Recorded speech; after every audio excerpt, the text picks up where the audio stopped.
सगळ्या सोयऱ्यांबाबतचा अध्यादेश सरकारनं मनोज जरांगे पाटलांना सुपूर्द केला। यानंतर मराठा समाजानं राज्यात विजयोत्सव साजरा केला।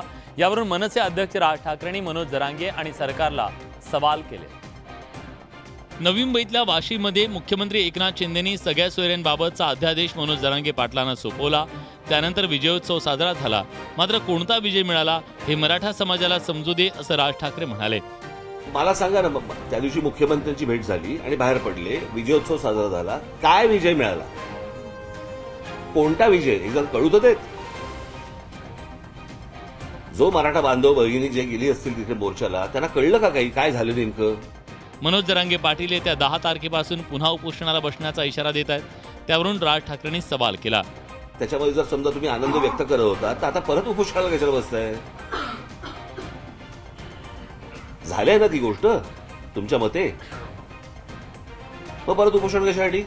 आरक्षण हा कायद्याच्या दृष्टिकोनाचा विषय असल्याचं राज ठाकरे म्हणाले। आरक्षणाची वस्तुस्थिती तपासून पाहावी असं सांगताना जरांगेंच्या मागण्यांप्रमाणे आरक्षण अशक्य असल्याचं राज ठाकरे म्हणाले।